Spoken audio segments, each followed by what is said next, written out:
ان کی بارگاہ میں عریضہ خطاب پیش کرنے چلا ہوں۔ حضرات، یہ ہم اکثر سنتے ہیں، اسٹیجوں پر آپ بھی جاتے ہیں، دیکھتے ہیں، جلسوں میں سنتے ہیں، اکثر یہ بولا جاتا ہے کہ فلاں شخصیت آنے سے ہمارا جلسہ کامیاب ہو جاتا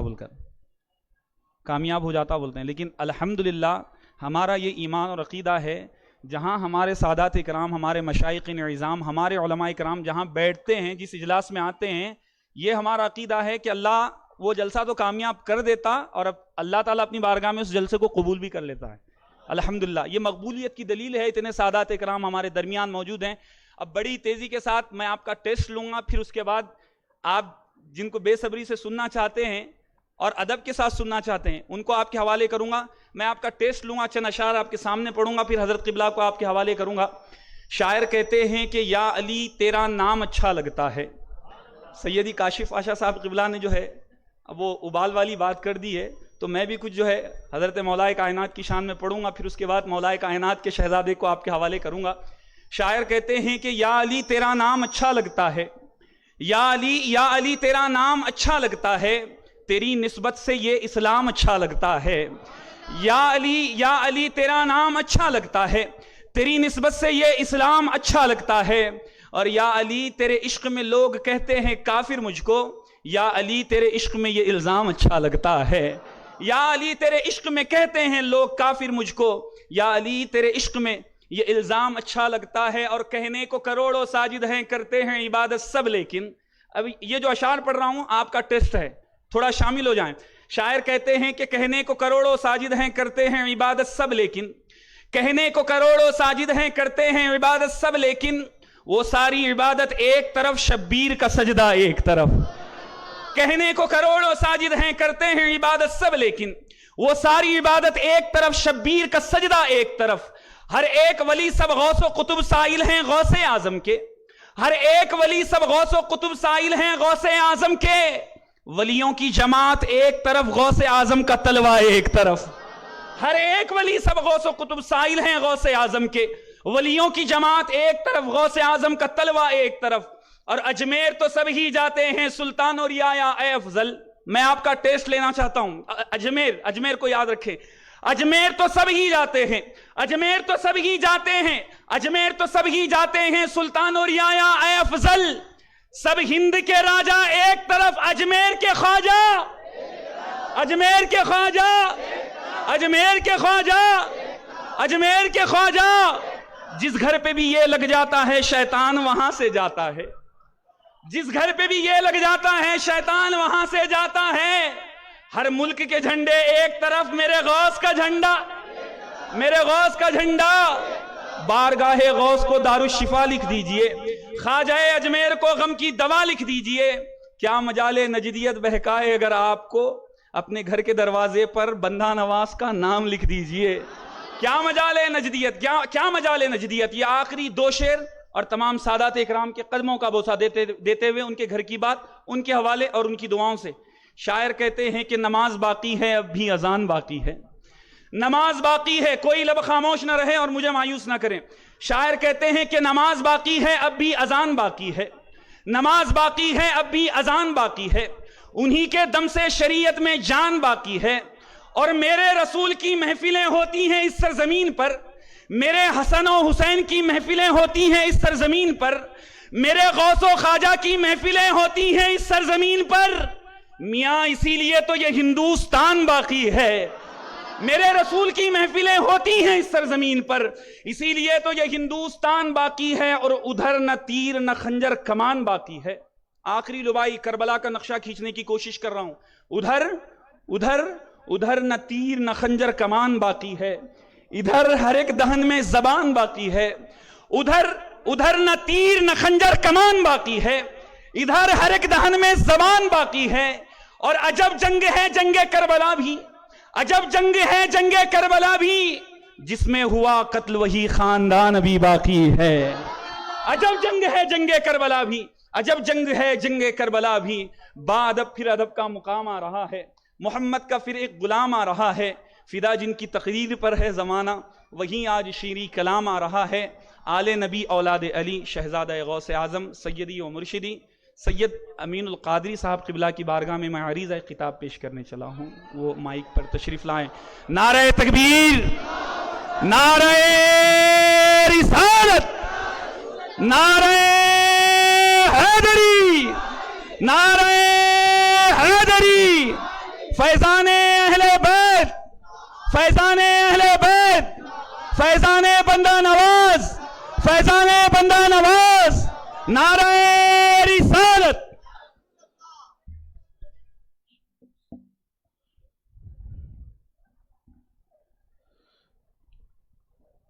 الحمدللہ رب العالمین والعاقبۃ للمتقین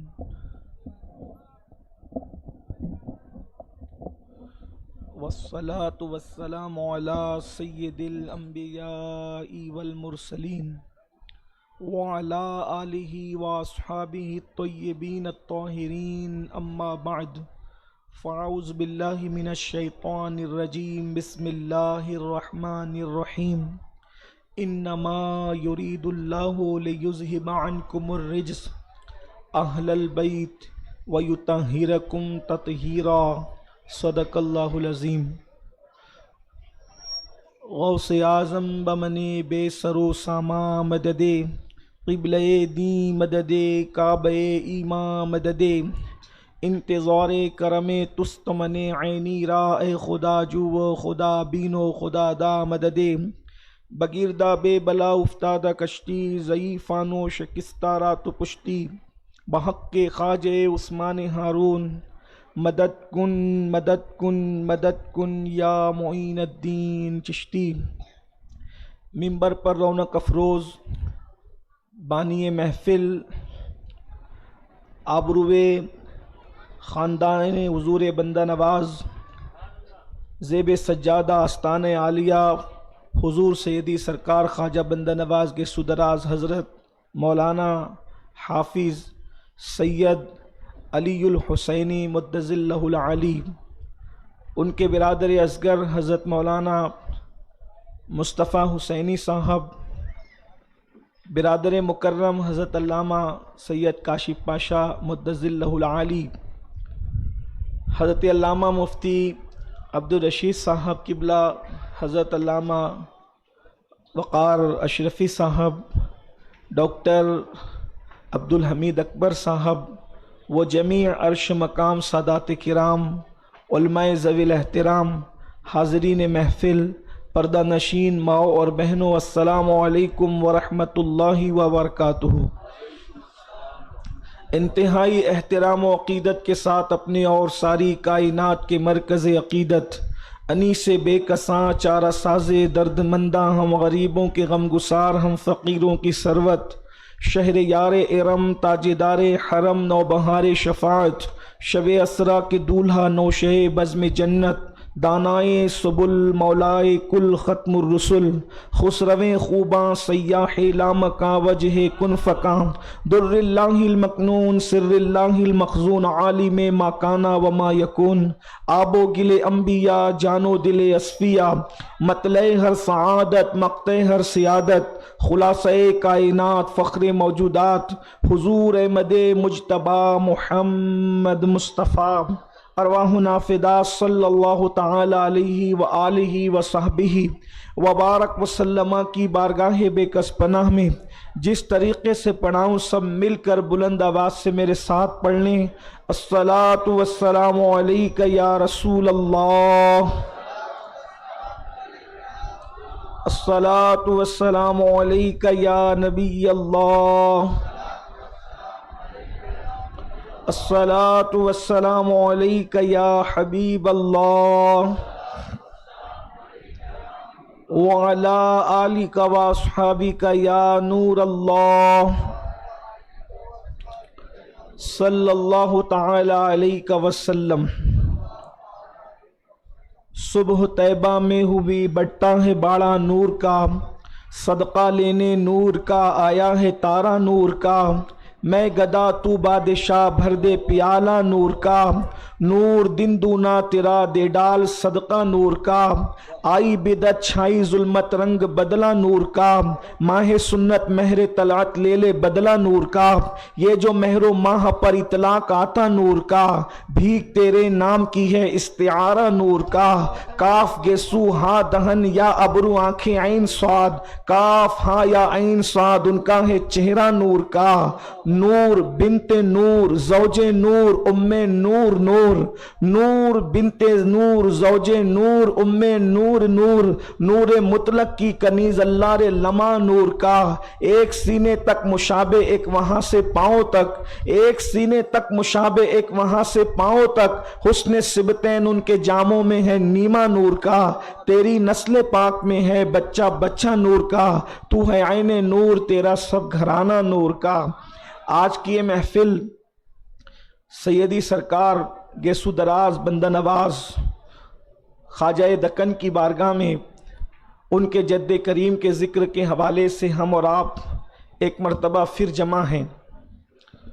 ہر محفل خطاب کرنے کی نہیں ہوتی، اس لیے کہ خطاب وہاں کیا جاتا ہے جو جگہ خطاب کرنے کے لائق ہوتی ہے۔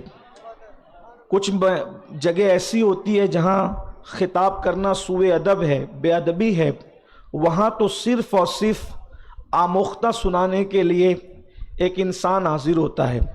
اور چونکہ ہم اہل محبت اہل عشق ہیں، حضور بندہ نواز جیسی ہستی جو ایک وقت میں صوفی بھی ہیں، مفسر بھی ہیں، عظیم محدث بھی ہیں، عظیم مورخ بھی ہیں، عظیم شیخ طریقت بھی ہیں، شریعت اور طریقت کا بحر بے کرا بھی ہے، علم نافع ظاہر اور باطن کا جبل شامخ بھی ہیں، ایسی ہستی جس کے صرف گیسو دراز نہیں تھے بلکہ ان کے افکار بھی دراز تھے، ان کے تخیلات بھی دراز تھے، ان کے تفکرات بھی دراز تھے، اور آج ان کا سلسلہ بھی دراز ہے، ان کی نسل بھی دراز ہے، اور ہم ان کی چوکھٹ پر بیٹھ کر کے اپنی بھی درازی عمر بالخیر کی خیرات حاصل کرنا چاہتے ہیں۔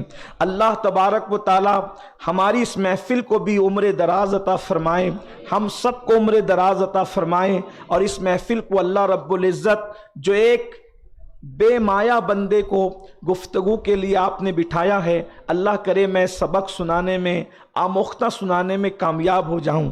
جس آیہ کریمہ کی میں نے تلاوت کی ہے، اہل محبت اہل عشق، اس کو آیہ تطہیر کہتے ہیں، اور اس میں اللہ تبارک و تعالی نے باضابطہ طور پر اہل البیت کا نام لے کر ان کی تطہیر کا ذکر فرمایا ہے، انہیں ہر رجس سے، ہر نجاست سے، حتیٰ کہ رجس کا معنی امام فخر الدین رازی رحمت اللہ علیہ نے اپنی تفسیر کبیر میں اتنے معنی بیان فرمائے۔ رجس کا ایک مطلب شرک ہے، رجس کا ایک مطلب کفر ہے، رجس کا ایک مطلب زنا ہے، رجس کا ایک مطلب بدکاری ہے، رجس کا ایک مطلب جھوٹ بھی ہے، رجس کا ایک مطلب شکوک اور شبہات بھی ہے، رجس کا ایک مطلب غیبت بھی ہے۔ امام رازی کہتے ہیں رجس کے جتنے معنی بن سکتے تھے اللہ نے ہر رجس سے اہل بیت کو پاک فرما دیا، ان کی تطہیر فرما دی۔ اب اللہ رب العزت نے تو آیت میں بیان فرمایا، یہ قرآن کا اعجاز ہے، یہ قرآن کا معجزہ ہے کہ قرآن اجمال میں بات کرتا ہے، قرآن کبھی تفصیل میں نہیں جاتا، اس لیے کہ کم و بیش 6666 آیتوں کے اندر پورا نظام حیات پیش کرنا ہے، پورا نظام زندگی پیش کرنا ہے، انداز بندگی پیش کرنا ہے، جنت کا نقشہ کھینچنا ہے، جہنم کے عذاب کو بیان کرنا ہے، انبیاء کے قصص بیان کرنا ہے، اس لیے قرآن اشارے دیتا ہے، اللہ اکبر، اور اجمال میں گفتگو کرتا ہے۔ یہ قرآن کی فصاحتوں کا عالم ہے، یہ قرآن کی بلاغت کا عالم ہے۔ اللہ اکبر، دنیا میں جتنی بھی زبانیں فصاحت و بلاغت کے اعتبار سے دعویٰ کر سکتی ہے، اس میں سب سے فصیح زبان قرآن مقدس کی زبان ہے، اس سے زیادہ فصیح زبان دنیا میں کبھی آ ہی نہیں سکتی۔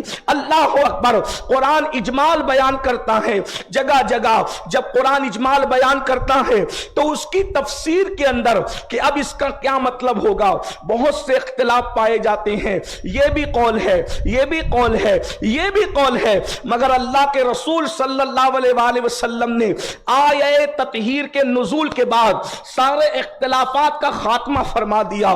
جب آیہ تطہیر نازل ہوئی، انما یرید اللہ لیذھب عنکم الرجس اہل البیت ویطہرکم تطہیرا، کہ بے شک اللہ رب العزت نے یہ فیصلہ کر لیا ہے کہ ہر گندگی اور نجاست کو اہل بیت سے دور کر دی جائے گی، اہل بیت سے دور کر دیا جائے گا۔ اللہ اکبر۔ اور پھر فرمایا اللہ اکبر، تاہیر کے بعد پھر تطہیر کا تذکرہ بھی فرمایا۔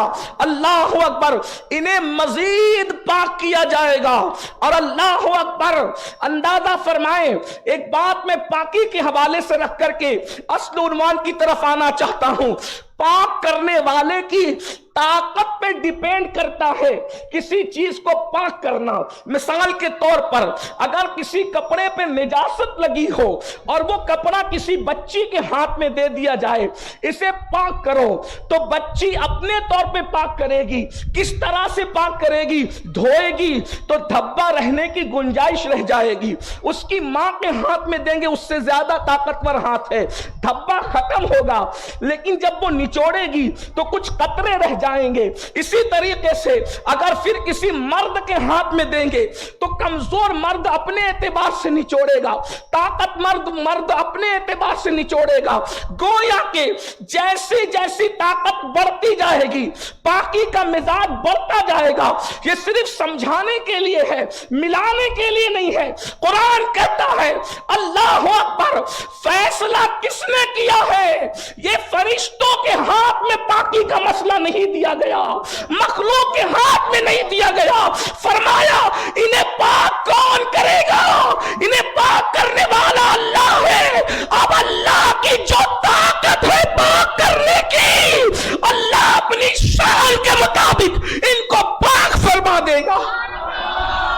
کس شان سے اللہ نے پاک کیا ہوگا، کس شان سے اللہ نے پاک کیا ہوگا۔ اسی لیے دیکھو ہر نسل میں ایک دو پشتوں کے بعد بگاڑ پیدا ہوتا ہے، لیکن جن کو پاک کیا ہے وہ نسل مصطفیٰ ہے۔ جہاں حسن ہے، جہاں حسین ہے، وہیں پر جب 5 صدیوں کے بعد آتا ہے تو اللہ اکبر، بندہ نواز جیسا شہزادہ کہیں نظر آتا ہے، کہیں غوث پاک جیسا شہزادہ نظر آتا ہے، کہیں غریب نواز جیسا شہزادہ نظر آتا ہے، کہیں محبوب الہی جیسا شہزادہ نظر آتا ہے۔ اور قیامت کے قریب جب سب کی نسل بگڑ جائے گی،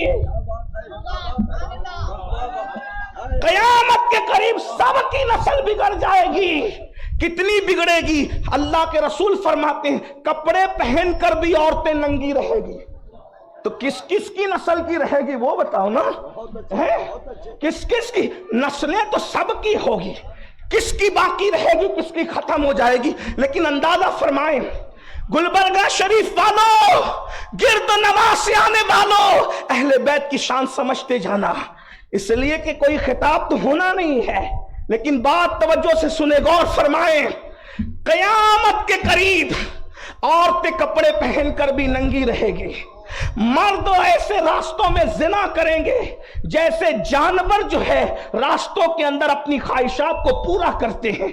غور کریں، یہ حالت ہوگی۔ لیکن جس وقت، توجہ فرمائیں، لیطہرکم تطہیرا کی برکتیں، لیطہرکم تطہیرا کی برکتیں، جب اوروں کی اولاد راستوں پہ زنا کرے گی، جب اولوں کی اولاد میں کپڑے پہن کر عورتیں ننگی رہے گی، جب لوگ سود میں ڈوب جائیں گے، تب بھی لیطہرکم تطہیرا جن کی شان ہے، اس گھرانے میں ایسا بیٹا ہوگا جس کے پیچھے عیسیٰ جیسا پیغمبر نماز پڑھتا نظر آئے گا۔ لیطہرکم تطہیرا کی شان، یہ اس شان سے اللہ نے انہیں پاک کیا۔ لیکن اب یہ کون لوگ ہیں جنہیں اللہ نے پاک کیا؟ یہ آیت نازل ہوئی ام المومنین ام سلمہ کے گھر میں۔ اور جب آیت نازل ہوئی تو حضور اکرم صلی اللہ علیہ وآلہ وسلم نے جو ہے وہ فرمایا اینَ فاطمہ، سیدہ موجود تھی، اور اینَ فاطمہ کہاں ہے، اپنے دائیں طرف بٹھایا. پھر اس کے بعد مولا علی کو بلایا، اپنے بائیں طرف بٹھایا. آپ کی توجہ میری طرف شاید یقیناً ہے کہ نہیں ہے، میں نہیں جانتا، ہاں کیونکہ میں چھوٹی کرسی سے بیٹھا ہوں تو آپ کے سر نظر آتے ہیں، آپ کے چہرے نظر نہیں آ رہے ہیں، لیکن امید ہے کہ مجھے تو آپ کی توجہ کی ضرورت کم ہے. جو میری پشت پناہی کر رہا ہے اس طرف حضور بندہ نواز کی توجہ درکار ہے. حسین پاک کا ذکر حسینی کی چوکھٹ پر ہو تو یہ میرے مقدر کی معراج ہے. ہمارے وہ ناظرین کہہ رہے تھے کہ میری کیفیت میں جانتا ہوں. ہم نے کہا یہ آپ ہی کی نہیں، یہ سب کی کیفیت ہے. ہاں اس لیے کہ بندہ نواز کو سبق سنانا، استاد جتنا بڑا ہوتا ہے نا وہاں اتنی محتاط بات کرنی پڑتی ہے. ہاں تو آپ غور فرمائیں ذرا. عرض کیا کر رہا تھا، توجہ کریں. آپ میری بات اگر باتیں بیچ میں آپ کرو گے نا، اٹھک بیٹھک کرو گے، مضمون میرے ذہن سے نکل جائے گا. خدا کے لیے آپ ایسا نہ کریں. بہت خوبصورت محفل سجائی سجادہ صاحب نے، اور یہ اپنے والد کے، اپنے دادا کے، اپنے خاندان کے سچے جانشین، ہم دعا بھی کرتے اور ہیں بھی ماشاءاللہ کہ، اور حضرت سیدی خسرو پاشا رحمۃ اللہ علیہ کے وصال کے بعد یہ میں سمجھتا ہوں کہ پہلا محرم ہے. اللہ ان کے درجات بھی بلند فرمائے، اور اللہ پاک اپنی شان کے مطابق امام عالی مقام کے شہزادے کو ان کے جد کریم کا پڑوس نصیب فرمائے. مضمون ذہن سے نکلتا ہے اگر آپ چلت پھرت کرتے ہیں تو، لیکن تھوڑا سا میں منتظمین سے بھی جو ہے وہ تعاون چاہوں گا کہ وہ کسی کو کچھ نہ کہیں، چھوڑ دے. جیسے چوکھٹ سرکار بندہ نواز کی ہے، ذکر ان کے جد کریم کا ہے. اب ایک بار درود شریف پڑھ لیں، بات آگے بڑھاؤں. رب صلی وسلم دائما ابدا علی حبیبک خیر الخلق کلہم صلاۃ و سلام علیک یا جد الحسن والحسین. اہل بیت کی معرفت حاصل کرو. جب آیہ تطہیر نازل ہوئی تو چونکہ حضور کی بیویاں حضور کی گھر والی ہیں، اہل بیت ہیں، اس میں کسی شریف النفس انسان کا اختلاف نہیں ہے. اس لیے کہ ہر شوہر کی بیوی اس کی گھر والی ہوتی ہے. ہمارے یہاں بھی محرے میں کہا جاتا ہے، آپ کے یہاں بھی کہا جاتا ہوگا میری گھر والی نے ایسا کیا، میری گھر والی نے. تو بیوی گھر والی ہے، اس میں کسی اہل خیرت کو، اہل شرافت کو اختلاف ہے ہی نہیں. لیکن ان کے علاوہ کون ہے گھر والا، وہ اللہ کے رسول بتانا چاہ رہے ہیں. اور اللہ کے رسول نے اتنی کثرت سے بتایا، اتنی کثرت سے. پہلے جب آیت نازل ہوئی تو حضور علیہ السلام نے سیدہ کو اپنے بازو میں بٹھایا، اس لیے کہ لوگ کہتے ہیں کہ بیٹی پرایا مال ہوتی ہے. توجہ کرنا، بیٹی پرایا مال ہوتی ہے، اور تمہاری بیٹیاں پرایا مال ہوتی ہے. جسے اللہ نے مختار کل بنا کر بھیجا اس کی بیٹی پرایا مال نہ تھی. اسی لیے حضور علیہ السلام نے اپنی شاخ کے باہر نہیں دیا سیدہ کو. 3 شہزادیوں کو تو دیا لیکن سیدہ کو نہیں دیا. کبھی نہ کہنے والا، نہیں کہنے والا، نہ کہنے والا رسول، کبھی نہ نہیں کہنے والا رسول. جب سیدہ کی بات آتی ہے تو بڑے بڑے بزرگوں کے رشتہ مانگنے پر اس لیے سکوت کر جاتے ہیں کہ میں نے اسی کو دینا ہے جس کا گھر میرا گھر ہوگا، جس کا خاندان میرا خاندان ہوگا، جس کی پشت میری پشت ہوگی، جس کا جد میرا جد ہوگا، جس کا اب میرا اب ہوگا، جس کی شاخ میری شاخ ہوگی. اللہ اکبر. توجہ فرمائے، جن لوگوں کے لیے سکوت کیا وہ بھی ہمارے سراخوں پریشان والے ہیں. ہم لوگ ہر صحابی کا احترام کرتے ہیں، اور میں سمجھتا ہوں کہ یہاں بیٹھ کر تو میں سینہ تان کے کہہ سکتا ہوں کہ ہم صحابہ اور اہل بیت کے محب ہے، بے دام غلام ہے. اس لیے کہ یہ پیغام میرا نہیں ہے، صرف یہ پیغام حضور بندہ نواز کے سودراز کا پیغام. اور بندہ نواز کے سلسلے میں مرید ہونے کے لیے یہ لازم ہے کہ آپ صحابہ کے بھی بے دام غلام ہوں اور آپ اہل بیت کے بھی بے دام غلام ہوں.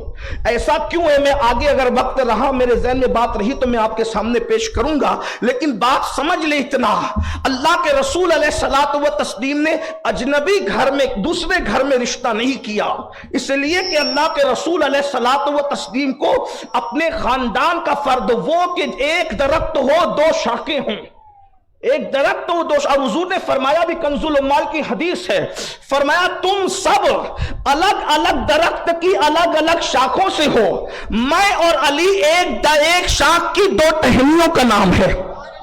ایک شاخ کی کبھی آپ نے گلیل بنائی ہو لکڑی کی تو دیکھنا کہ ایک شاخ کی جب دو ٹہنی نکلتی ہے تو ان کی قربتوں کا عالم کیا ہوتا ہے۔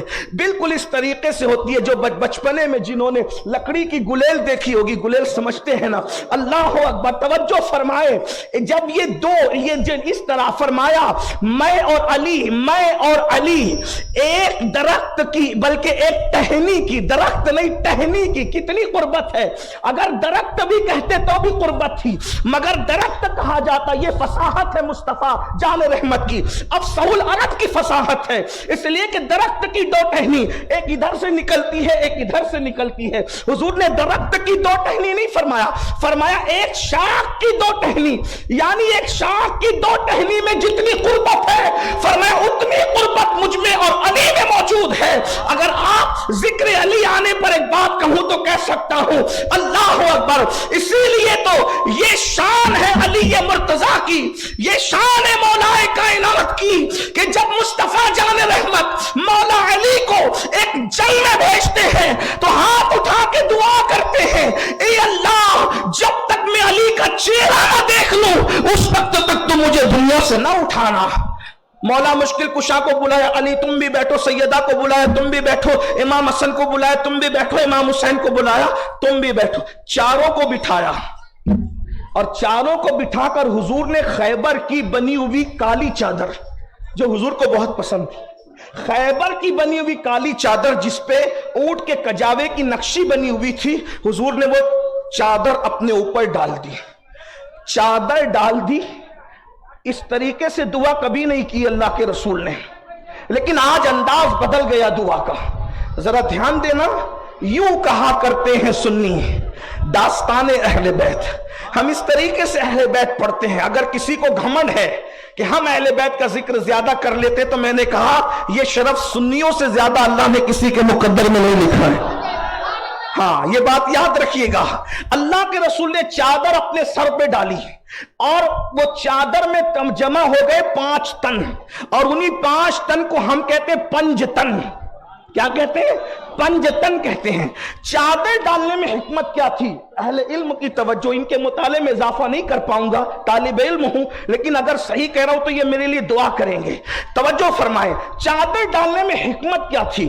چادر ڈالنے میں حکمت یہ تھی کہ پوری کائنات الگ ہو جائے اور ہم 5 الگ ہو جائیں۔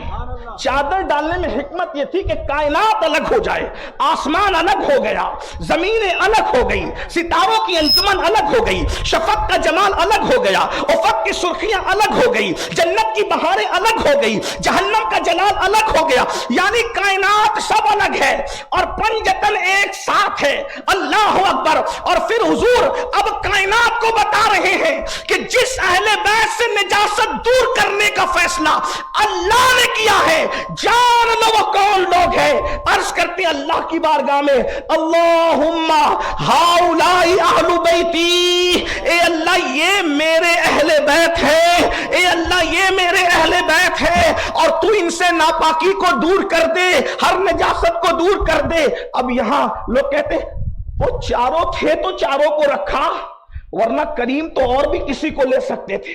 میں نے کہا یہ مشکل بھی ام سلمہ نے حل کر دیا۔ ام المومنین پر، میری ماں پر، تمام مومنین کی ماں پر اللہ رحمت فرمائے۔ اگر آپ کہتے حضور تو رحمت للعالمین نے سب کو چادر میں لیتے، کہا ارے کرم سے لینا اور ہے اور خدا کے حکم سے حکم بتانے کے لیے لینا اور ہے۔